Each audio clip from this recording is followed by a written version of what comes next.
Paimon even dreamt of making the film last night. If Paimon remembers right, we're meeting at Hotel de Boer. Let's get going!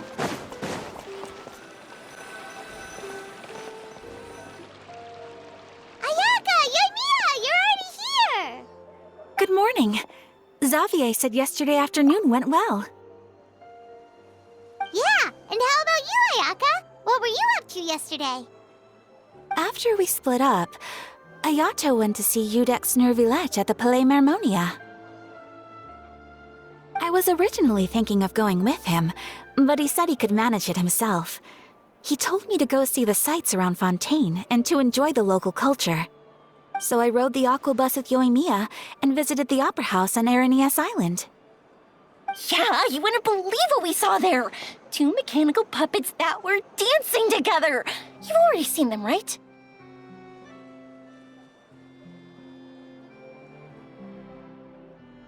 Yeah, those two! Amazing, aren't they? We sat and watched for quite a while. It was mesmerizing, like we could keep watching them forever. Oh, it was the same for us the first time we saw them, too! Afterwards, we went swimming at the beach! Well, diving, to be exact. It was the first time I ever breathed underwater! I held Ayaka's hand and we counted down together. 3, 2, 1, and then splash! We were beneath the waves.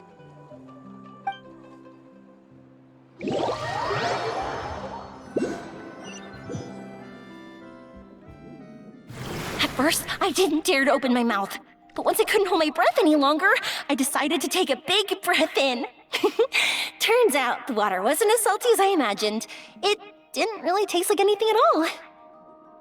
Before I knew it, I was breathing like normal down there. It was an amazing feeling. Ayaka said I was too nervous and needed to loosen my grip. She got used to everything way faster than I did. I knew that the Traveler could do it, so I had no doubt we could do it too. That helped me feel at ease as soon as we dove in. The underwater world in Fontaine truly is beautiful. I love seeing the romaritime flowers blossoming underwater, like little candles lighting up the streets at night.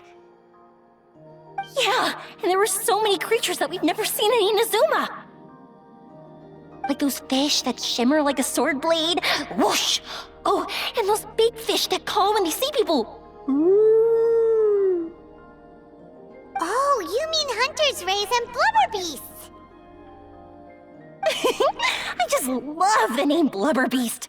Just wait till Pops and the others hear about this. They probably won't believe a word I say.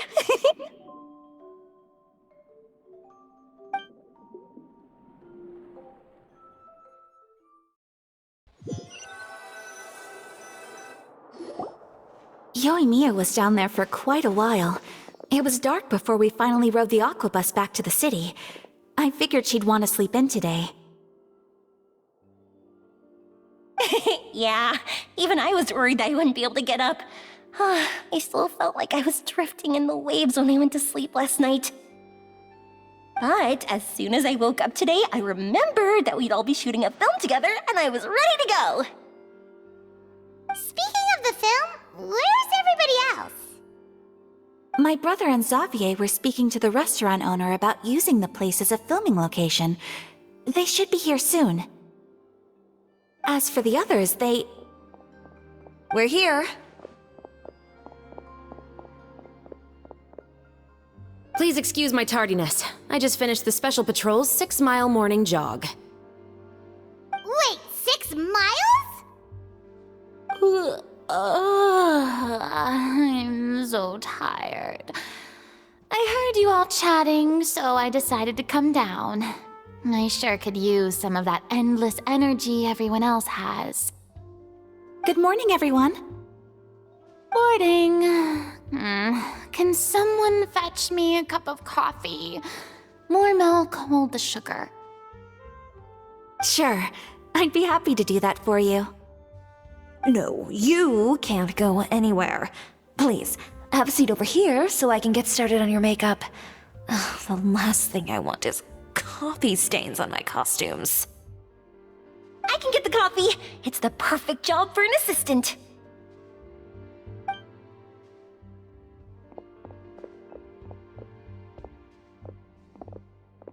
has so much energy. Seriously, what's her secret? Oh, Yoimiya's always like that. But you sure look exhausted, Farina. It's because you're not used to waking up so early, huh? Of course not. I spent the whole night reading the novel from cover to cover, marking sections that either need to be omitted or adapted. Wow. Paimon didn't expect you to be so thorough. Well, I was the biggest star in all of Fontaine after all. It takes more than just a pretty face to earn a reputation like that. I know how to get serious when the situation calls for it.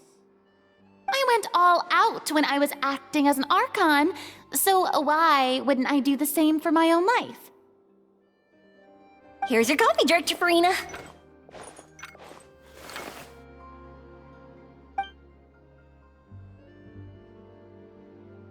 Oh, thank you.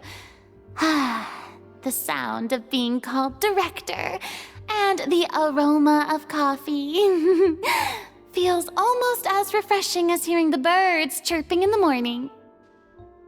Ah, it seems everyone has managed to arrive on time.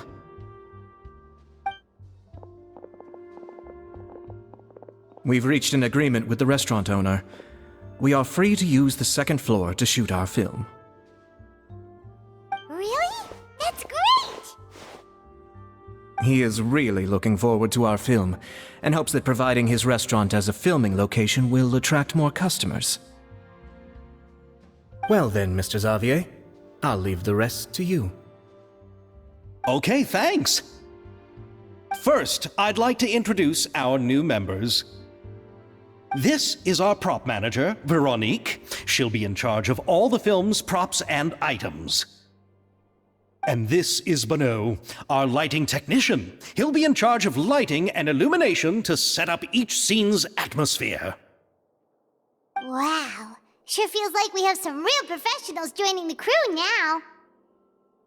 First of all, please allow me to first express my sincerest gratitude to everyone in the crew. When my investor informed me yesterday that he wouldn't be able to provide the funds, I really thought that this was the nail in the coffin for this film. I had no idea that I'd find so many people willing to help me on such short notice. Thank you. Thank you all from the bottom of my heart. No need to be so cordial, Mr. Xavier. We're all honored to be a part of this. Your works made a profound impression on me when I saw them back in Inazuma. I am sure that someday, this film will be remembered as a prime example of cultural exchange between Fontaine and Inazuma. Yes, the story is the reason I agreed to join. I can't bear to even imagine what this film would look like without the very best director. Anyway, I would like to make a promise to everyone that as the producer of this film, I'll do whatever I can to ensure that everything goes as smoothly as possible. This is not just my film. It also embodies the thoughts and feelings of every person here, as well as the endless effort we are about to pour into it. So, without further ado, the Two Musketeers will officially begin filming now! You may take it from here, Director Farina. All right, listen up, everyone. The first scene takes place when the two young musketeers are living at the Baron's home, still unaware of all that is about to happen to them. We'll need props and lighting to set the scene. Our lead actors can go get their makeup done, and extras, please take this time to go over your positions. Whoa. Seems Farina's really kicking things into gear as the director. Is everyone clear? I don't want anyone traipsing around the set like umbrella finches. All right, cameras will start rolling as soon as the set is ready. Let's make a film that'll make some serious waves in Fontaine. Not the kind of waves that drown people. I mean, the good kind of waves.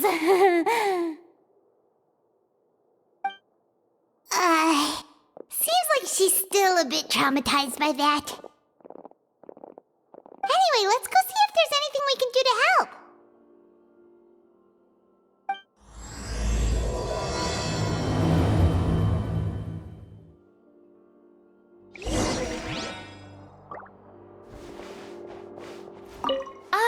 don't need any help here.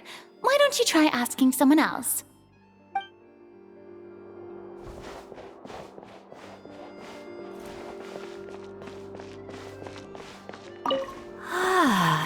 So this is what a musket looks like. Not exactly.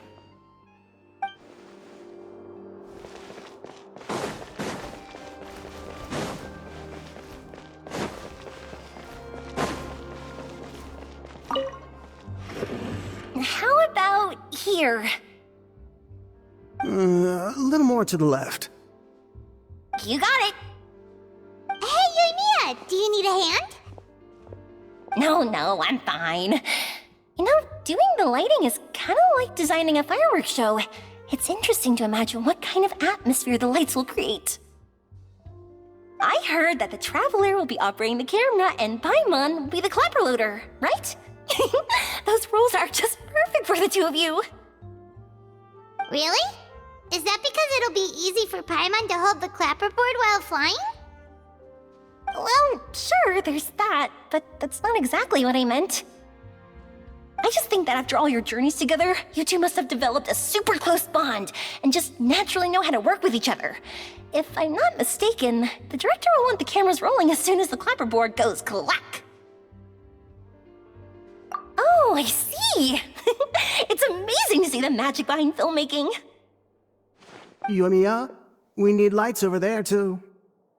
Oh, on it! I've got to get back to work. Chat with you later. Oh, it's exciting to see so many people working together to bring the film to life. Seems like Yoimiya's really getting into it. But she was right. We do have a super close bond, don't we? Paimon's really happy to hear that.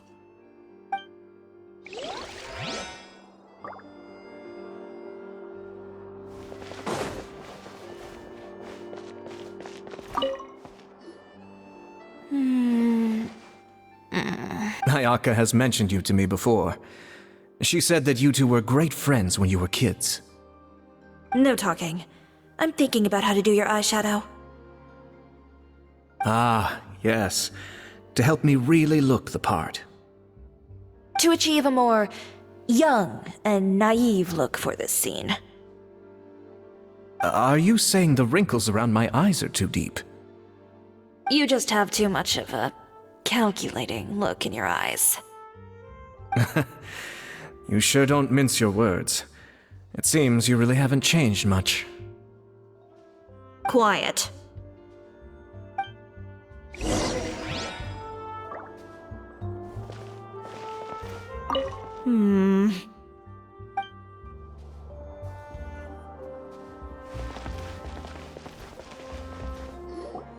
So, this is a real musket? No, it's just a prop weapon. Not bad. Have you seen a real musket before? Only in books and newspapers. I made this one based on the relative shape and proportions I saw in reference images. When we're filming, some special gunpowder will be applied around the muzzle, which will help create the flash and smoke effects of a real gun being fired. Which means it'll be up to the actors to portray the recoil. That's right. The sound effects for gunshots will also be added in post-production. Thank you, Veronique. I think I know where to start now. However, the musket's gears and firing pin could still use some work. Adding some wear on the metallic components will make them appear more realistic. Also, be sure to rub the muskets with some oil each time before we start shooting. That'll give the impression that the firearms have been well maintained. Good point. You seem to know a lot, Miss Chevres. I assume you use these types of firearms on a regular basis? Yes, I perform routine maintenance on my weapons every day. Just like we as people need to eat and sleep, muskets need to be cleaned and maintained. I also perform similar care for my sword every day, and familiarize myself with its shape and weight, to the point where it feels like a natural extension of my body. Yes, this way, our weapons will never betray us in the heat of battle. Yes, well said. It seems we have the same philosophy on this topic. Oh, Sounds like they found a common interest to talk about. Though these props differ from the muskets I use, I can still give you some pointers. Good. I look forward to your instruction. First and foremost, never point the weapon at anyone, regardless of whether it's a real or prop weapon or whether you're holding it or it's on the table. This holds for any time when you're not actively engaging an enemy. Okay, understood. When aiming the musket, extend your arm so that it's level with your shoulder, and use your eye to look down the weapon's sights. Like this? Not bad. Now, try saying your lines. This is the end of the road for you.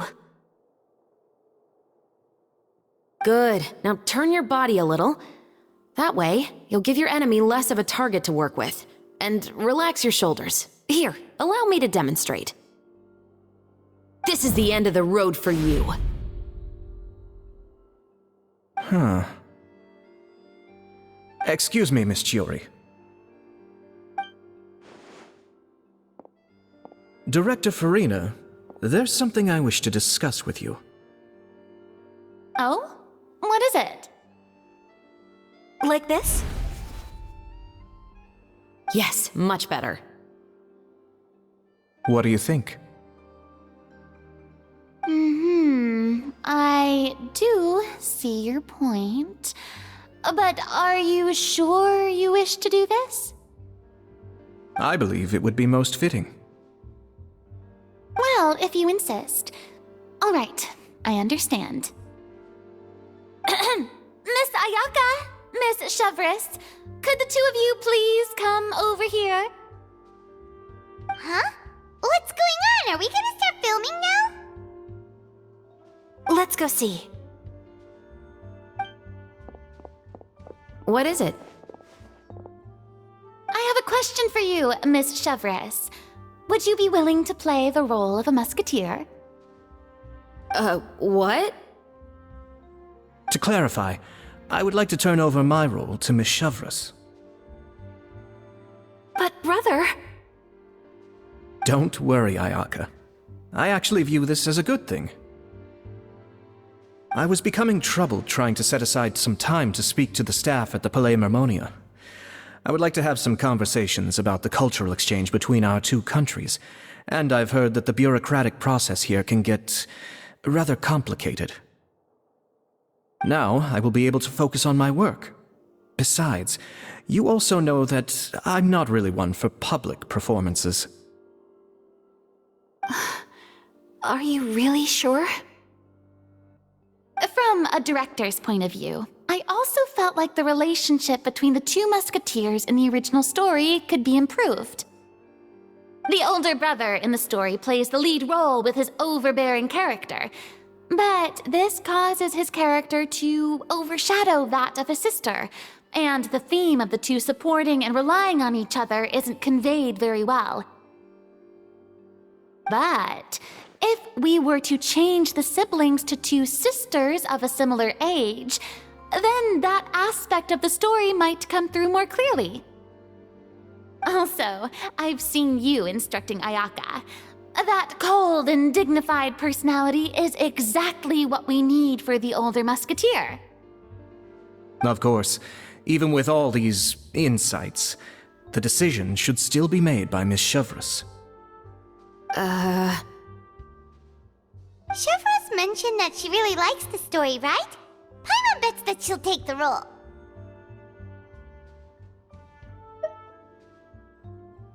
All right, I'll take the role. Good. It's decided then. I'll get started on making edits to the script. We'll also need to make some immediate adjustments to the lighting, props, and costumes. I have a feeling that our adaptation will be even better than the original story. You're doing a great favor for me, Miss Chevris. You have my gratitude. Don't mention it. I like this character, so if anything, I should be the one thanking you. Well, since my brother is the one who brought up the idea, I suppose there's no need to worry. Let's go, Miss Chevris. I look forward to working with you. Please, just call me Chevres.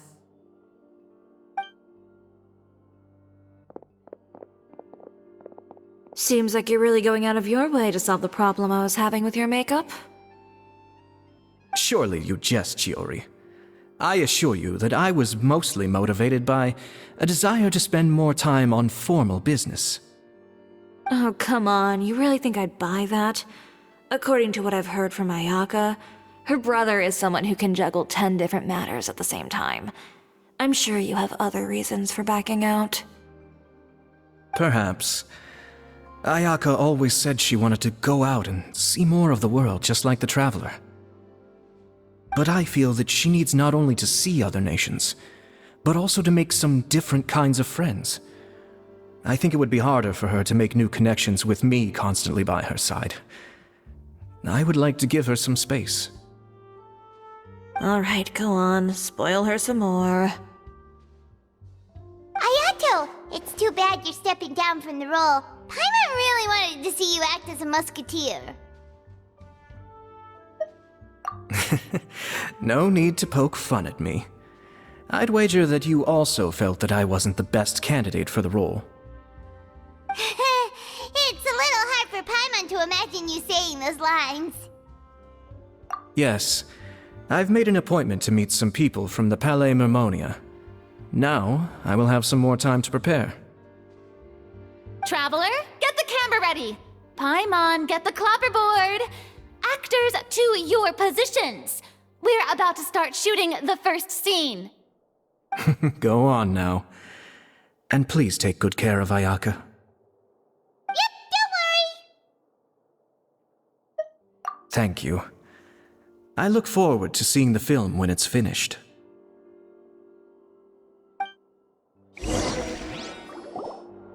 All right, now that we're all here, let me help set the scene for everyone.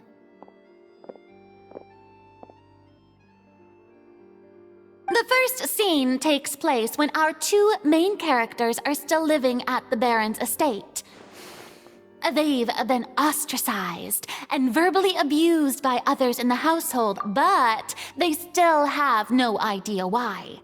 We want to capture how naive and innocent they are, despite their pain. Chevres will be playing the role of the older sister, Tulip, and Ayaka will be the younger sister, Iris. Be sure to get close-ups of the main characters at the right moment. Silence on the set! Lights, camera, action! Let's go! Tulip, Mother's been out for quite a while now. Perhaps she went to pick some flowers on the way home. You know how she loves flowers. Iris, Tulip, I'm home.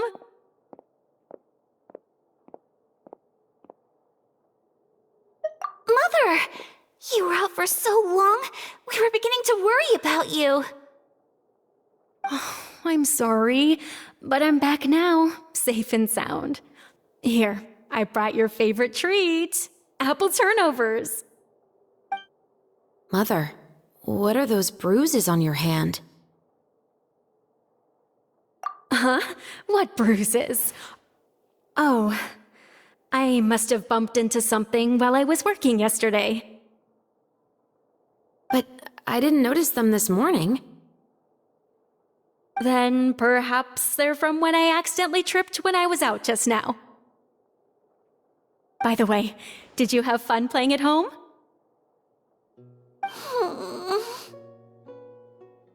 What's the matter, Iris? Well, we've realized that no one really wants to play with us. They even took Iris's doll and spat at us. And they even called us names. They said we were... Shh! It's all right, don't worry. Girls, listen to me. It doesn't matter what anyone says. Don't listen to them. No one can define you with such words. You both have wonderful lives ahead of you. Just like your names, you will both blossom like beautiful flowers. Maybe your time to blossom hasn't quite come yet, but one day, you two will bloom more beautifully than anything else. Don't let the soil you're in now ruin your future beauty, understand? My dear daughters. And cut! Not bad. The actors' emotions were all on point. Let's keep that take. Also, if our clapper loader could avoid shouting at the start of the scene next time. Oh, got it. Great. I was a little worried that my nerves would get the better of me. What about you, Chevros? I felt fine. The lines weren't too difficult at all. Seems like Farina must have adapted the role nicely. You two were great. I couldn't tell it was your first time acting in a film. You should have more confidence. Thank you for your encouragement. Positions, everyone! We'll move on to the next scene after we try a few more camera angles.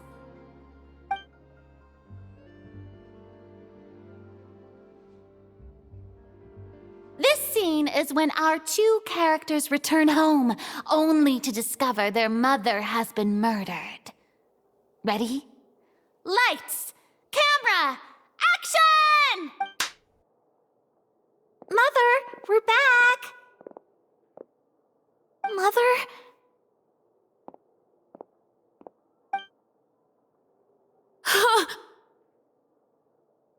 What's wrong, Tulip? Iris, stay away! Huh? Why? What's... Mother! Mother... She's...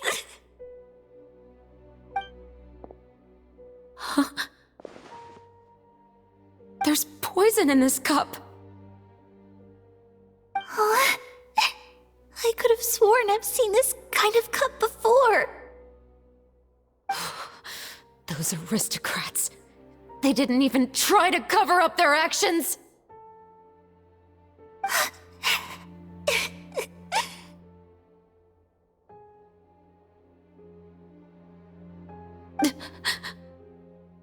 Iris, we need to leave this place. Leave? But now that Mother is gone, where can we even go? Anywhere. All I know is that we can't stay in this house. But are we just going to let them get away with this? We'll have our revenge, I promise you. Just not right now.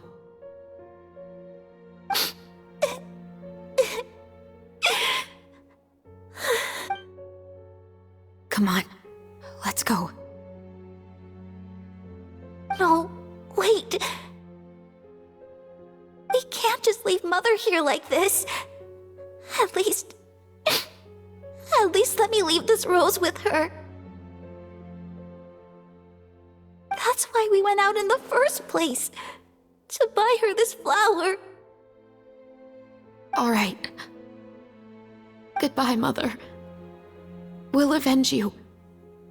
Someday. And cut! Beautiful! Great performance!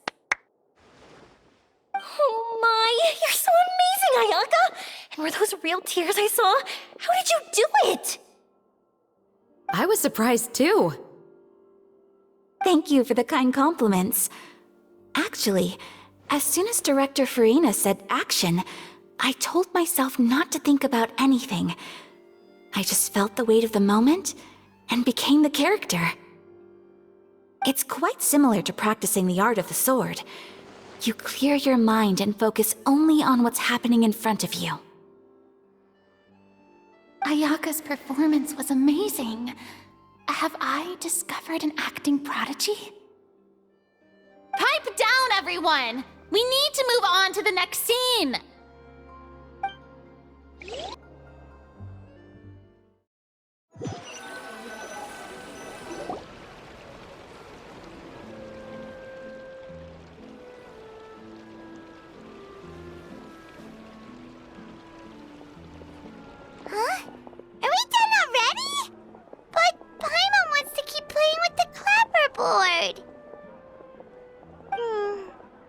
feel, Traveler? Is your arm sore from holding the camera all day?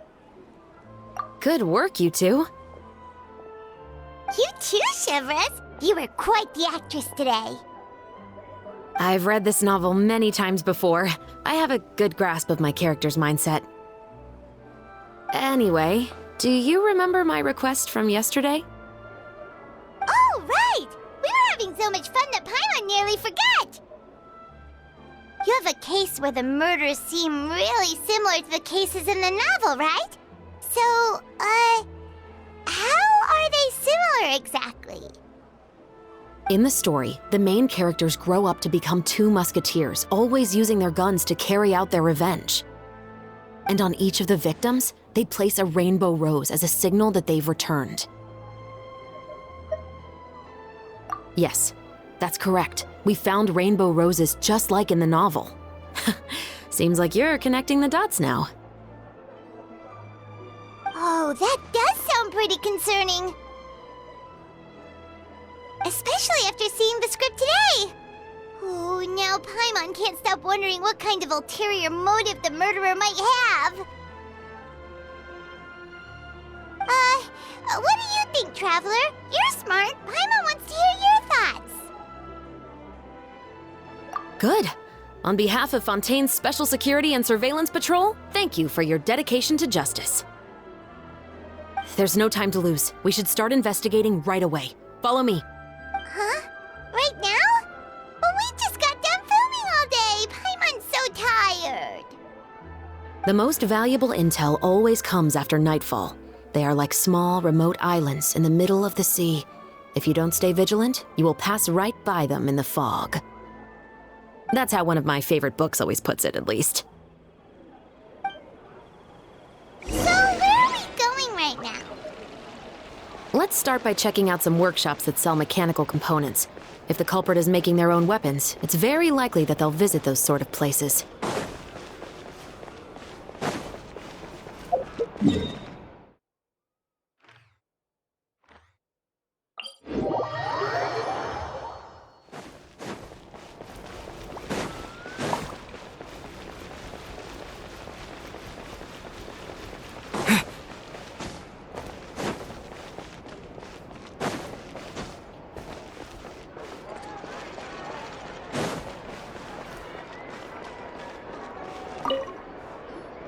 Welcome to LeChaux's Clockwork Workshop. How can I help you?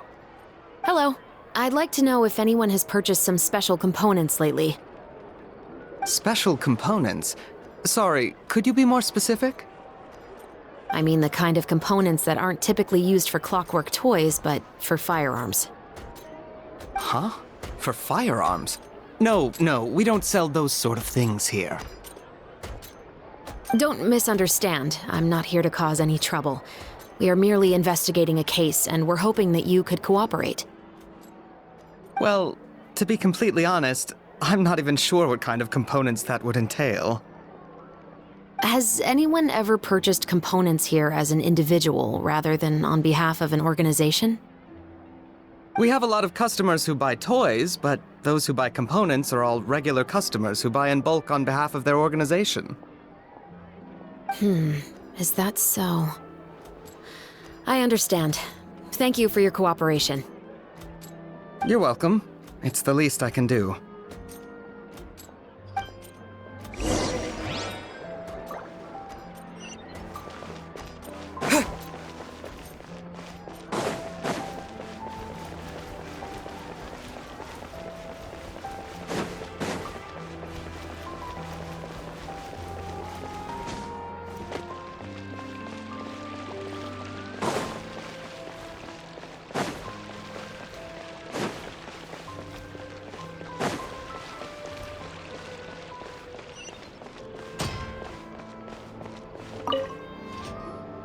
Oh, hey, Chevres.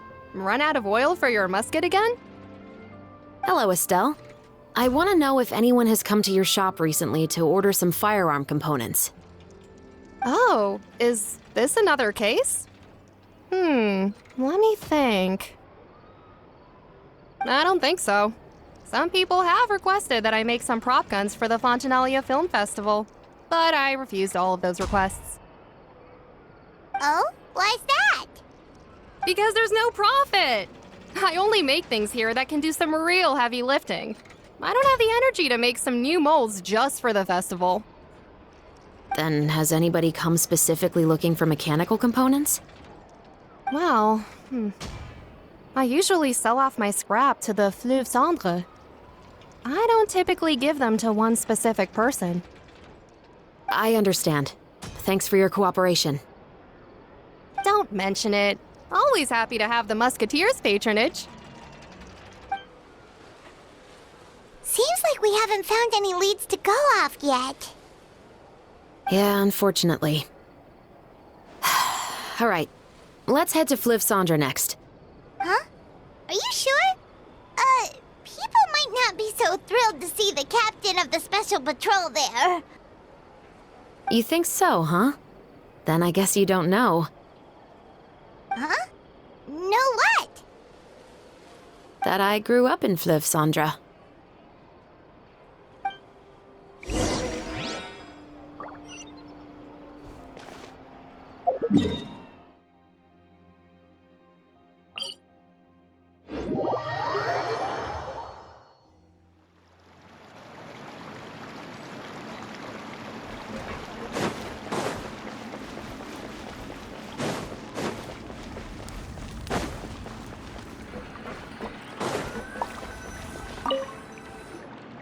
What's all this?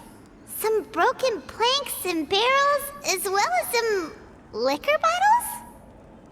Yes, but have a closer look, Paimon.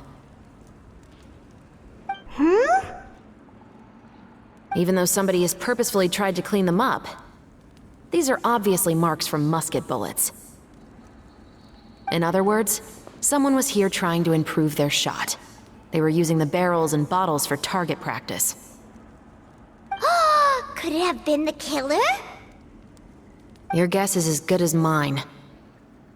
Although many people at Fleuve Cendre own guns, few hide the fact from others. And even fewer would go to such lengths to hide markings from practice shots. Anyway, let's go. There might be more to this.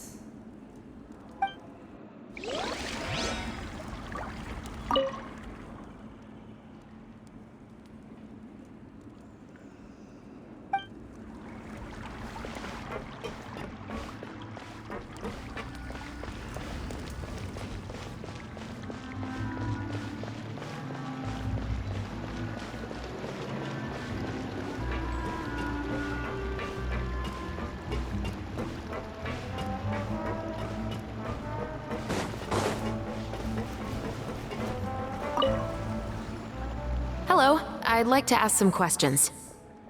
I don't know anything. Don't worry, I'm not here to arrest anybody. You say that now.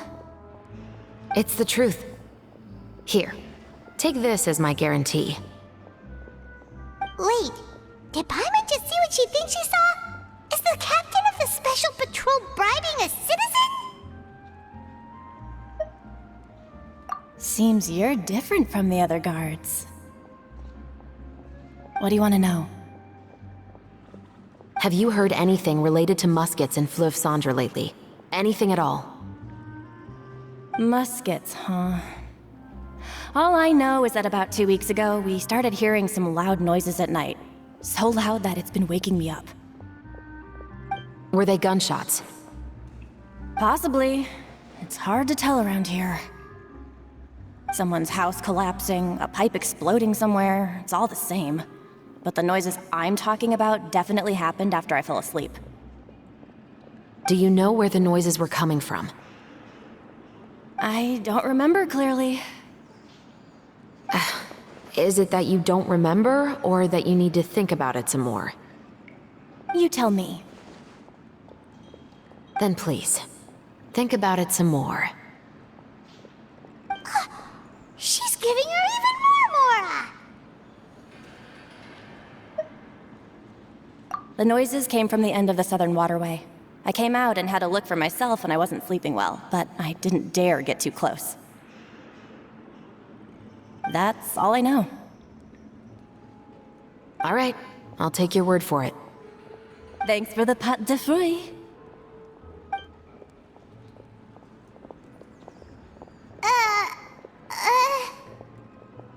No need to be surprised. I grew up here, remember? I know how to get people around here to talk. My apologies, I'm all out of sweets. Though I do have some other tempting snacks in my custody. Fries, fried chicken, and even onion rings. But taking care of junk food is my responsibility. You're better off sticking to your normal, nutritious diet. Now then, let's keep going.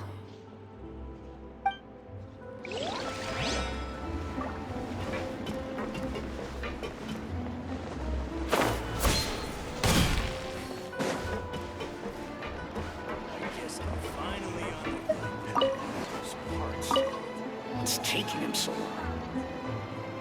It's been a while, Tetro. Please, just get on with your request. I want to know if you've heard anybody talking about muskets lately.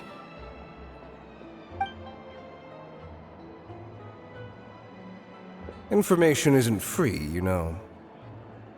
I've heard that bandits have been extremely active in the countryside recently, and they've been affecting the delivery of goods to Poisson. I can allocate some more manpower to help out with that problem. What do you say? You're still as helpful as ever. One of our men got drunk at dinner about a month ago and lost his gun. 3 days later, it turned up in the corner here. What's weird about that? He just forgot where he put it, right? This is Fleuve Cendre, my friend. Anything of value left in the tavern won't ever make it to the next day. But that gun turned out to be an exception. It didn't get any new wear and tear on it, and didn't even appear to have been fired. We were quite mystified as to what could have happened. I suspect it came back because the weapon was already known to the guards. You mean, a criminal was afraid the Marechaussee Phantom would use the shot marks to track them down? Maybe. But if that's the case, the culprit really took great care to avoid getting caught. I didn't say anything about a criminal. In Fleuve Cendre, knowing who was killed is as easy as knowing what clothes you're wearing today. It's the guy living in the east side, isn't it? I've never liked him. Every time he's here, he just orders a drink and sits there with a nasty look in his eyes. So, who was the one who lost the gun in the first place? Don't bother. Even if you ask, he wouldn't admit to owning a gun to some strangers. Not to mention the captain of the Special Security and Surveillance Patrol. He's right. I know you grew up here, Chevreuse. Even though you're on good terms with the Spina, you've still been gone too long. Not many people know you here now, and a lot of people don't like the Special Patrol. I know. So take my advice and don't show your face too much around here. It's for your own safety.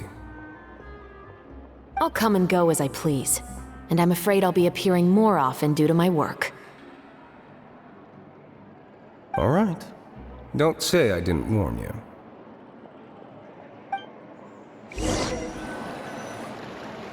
Seems like that's all we'll be able to uncover for today. Paimon feels like we managed to learn a lot more here than up on the surface.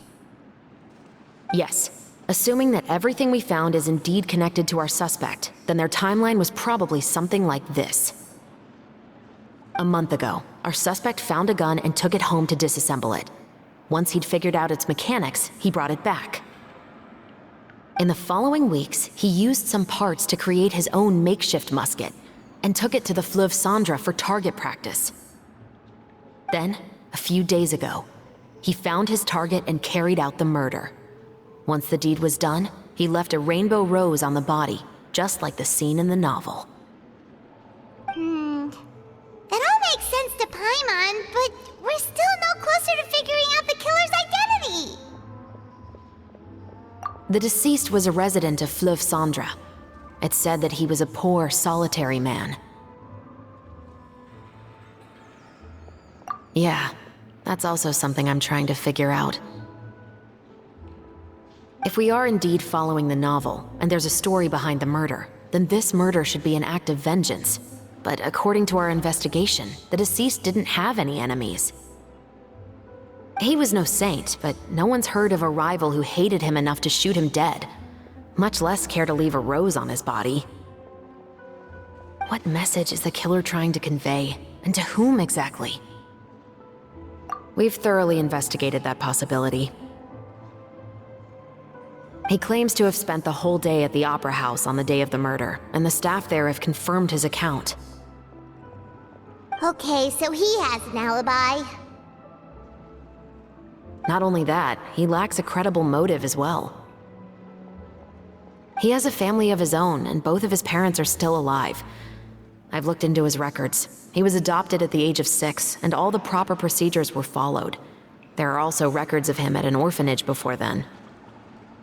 In the story, the mother of the 2 musketeers was murdered after the children turned 10. Of course, he could have changed the children's ages, but I don't want to assume anything without evidence. More importantly, I've also had a chat with him in person. He didn't seem like the kind of person who would pull the trigger to kill a man. Then, what should we do now? We have all this new information, but it doesn't help us move forward. Investigations take time.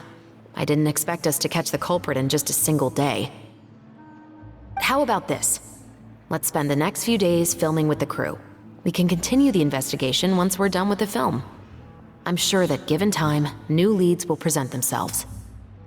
Wait, but weren't you saying Intel is like small, remote islands in the middle of the sea just a moment ago? Wouldn't you just miss them if you were to stop looking? Ah, but the book had more than one reference to the islands, Paimon. Oh? What else did it say then?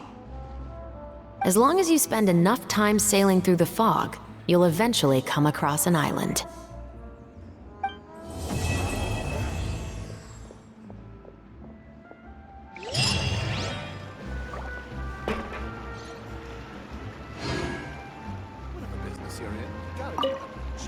What? Never thought that the captain of the security and surveillance patrol could come from the Fleuve Cendre? Honestly, I'm pretty shocked too. There used to be a time when I thought I would never be able to join the guards. But as long as you can distinguish yourself through your accomplishments and skills, you'll eventually be recognized for your worth. If you look at it another way, my life at Fleuve Cendre has actually taught me a lot of valuable skills. Skills like how to barter with criminals or how to think in their shoes. Of course, I'd appreciate it if you could keep this a secret between us. What? Never thought that the captain of the security and surveillance patrol could come from the Fleuve Cendre? You mean rising through the ranks? It was a struggle, for sure. But as long as you can distinguish yourself through your accomplishments and skills, you'll eventually be recognized for your worth. If you look at it another way, my life at Fleuve Cendre has actually taught me a lot of valuable skills. Skills like how to barter with criminals or how to think in their shoes. Of course, I'd appreciate it if you could keep this a secret between us.